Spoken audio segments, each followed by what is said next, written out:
Hello, everyone. Today we are going to learn about momentum. So, what we're continuing to learn about is that I can apply each of Newton's three laws of motion to situations in my daily life.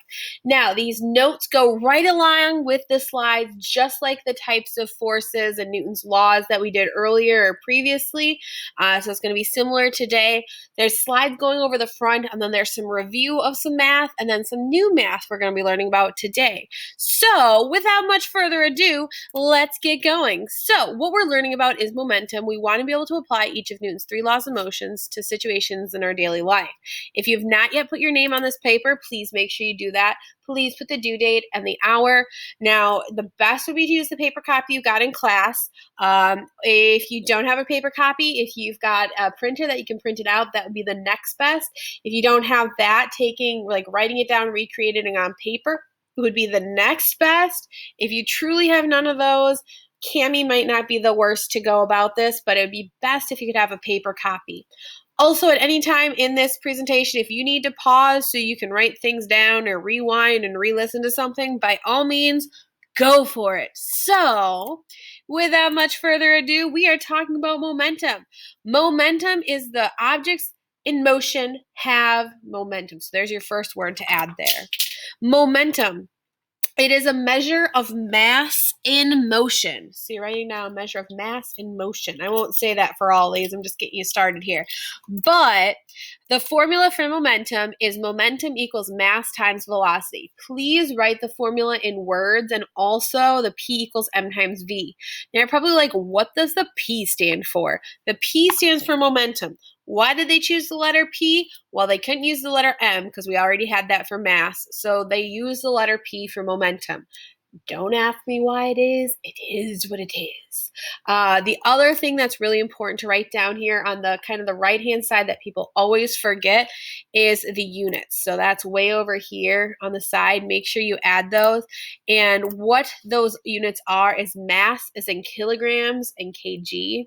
Velocity is in meters per second. Oh, have we learned about velocity? Maybe last unit. Yes, we did. So meters per second. And the momentum is kind of a weird one, but it's kilogram meters per second. Why is that? Because when you're multiplying mass times velocity, you get kilograms and meters per second. So make sure you write down all three of those units in their right spot.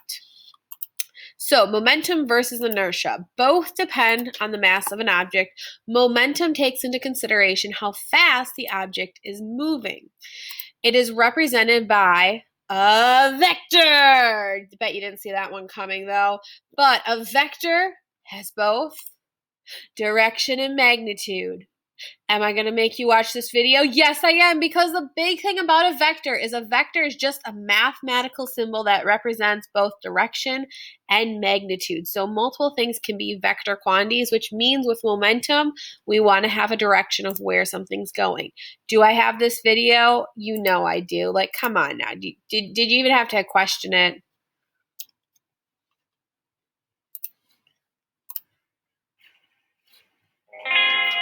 Hey.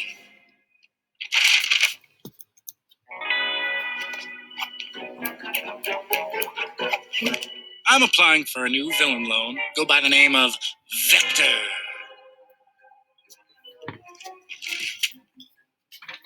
It's a mathematical term, a quantity represented by an arrow with both direction and magnitude. Vector! That's me, because I'm committing crimes with both direction and magnitude. Oh, yeah! Check out my new weapon.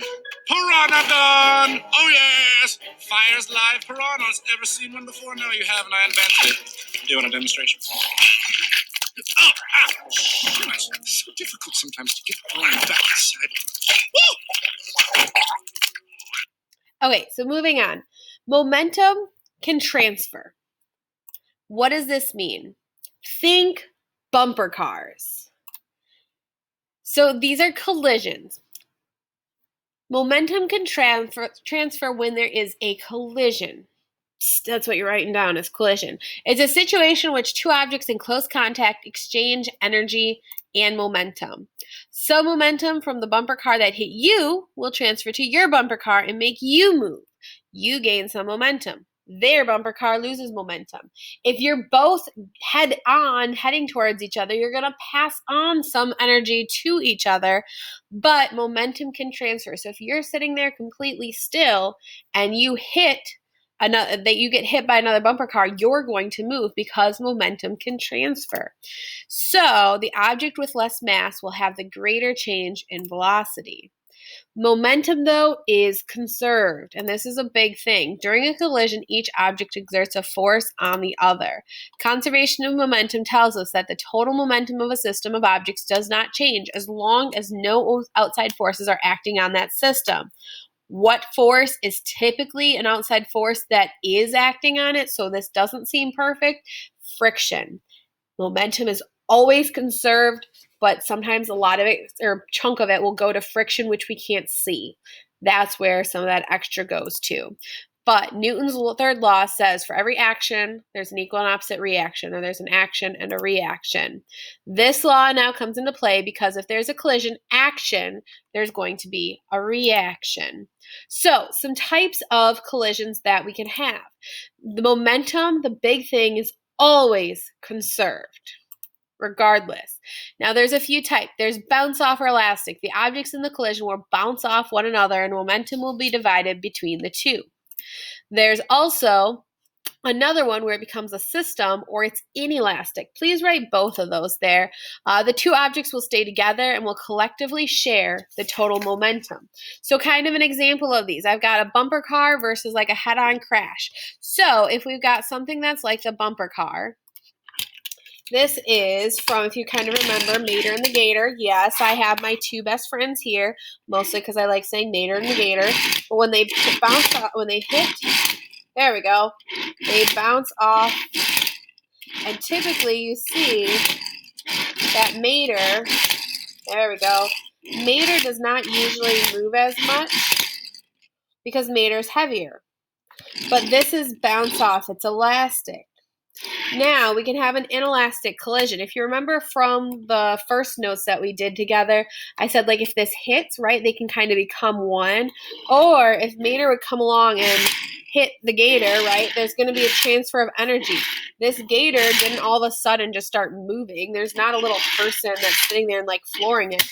It's because Mater is transferring some of that energy to the Gator. So that is where we have an elastic where they bounce off, or inelastic where they either collide and stick together and keep going, or there's some energy transferred.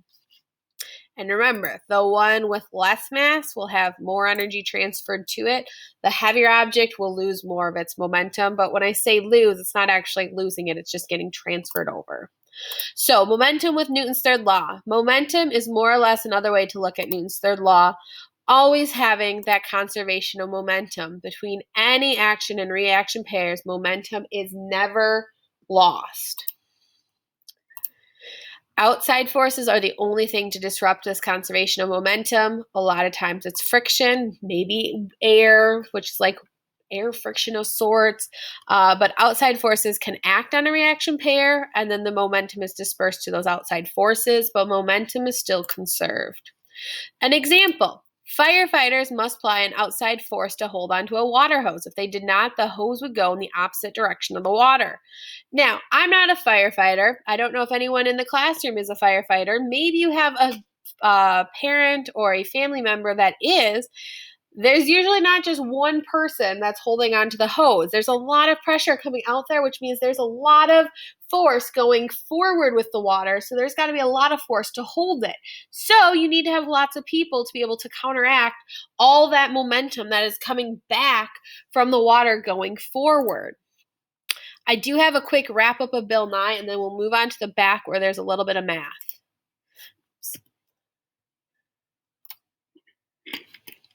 Bill Nye the Science Guy. Bill Nye the Science Guy.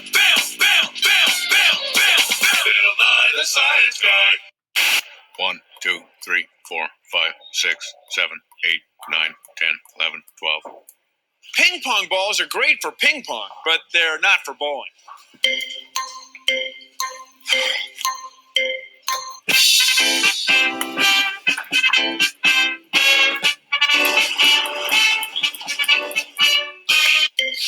Not enough momentum. Oh, a scientist.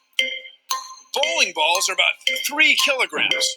They're heavy enough, and we can get them moving fast enough so they have enough momentum to knock down all the pins at once. That is, if we can hit it just right.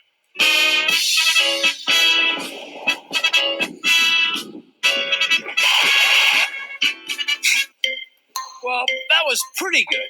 But suppose we had a heavier ball, like 4 or 5 kilograms. Then it would have enough momentum to knock down every pin every time. Now, that would be cool. Hey, Bill. Huh? Catch! Oh.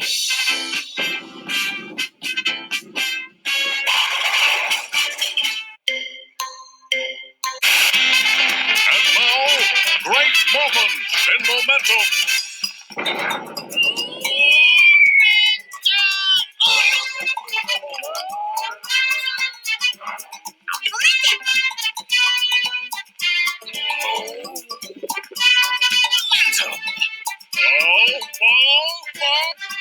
Honey, I think you're driving with too much momentum.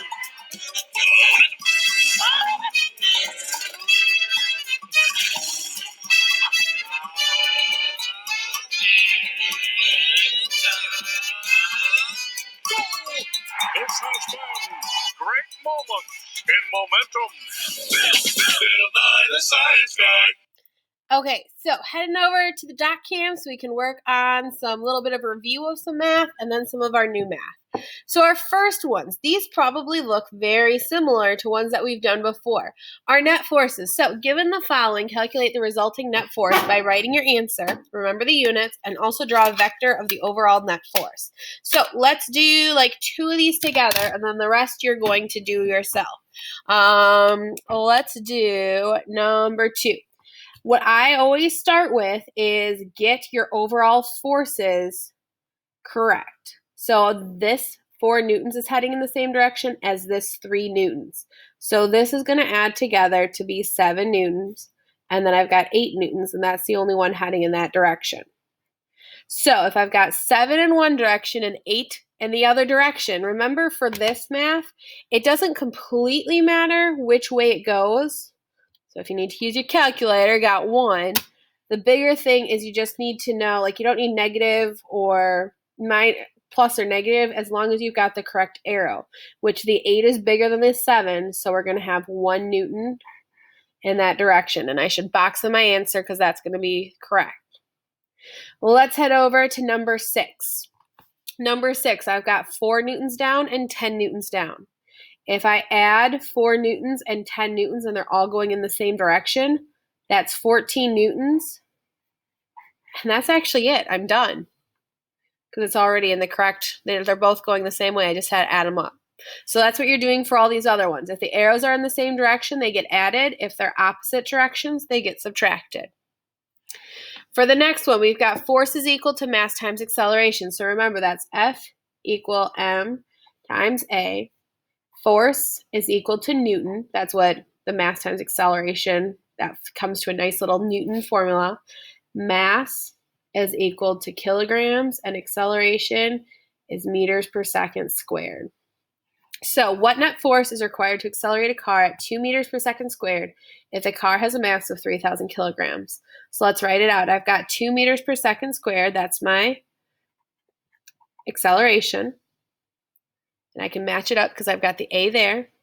3,000 kilograms, that's a measure of my mass. And my formula is force equals mass times acceleration. So I've got 3,000 kilograms. Yes, please put the units with these. You can do that. And if I'm writing all of this, I would expect to see the same on yours. Now I can throw it into my calculator, and what I'm going to get here is force is equal to 6,000 newtons. That's my answer, so I'll box it in.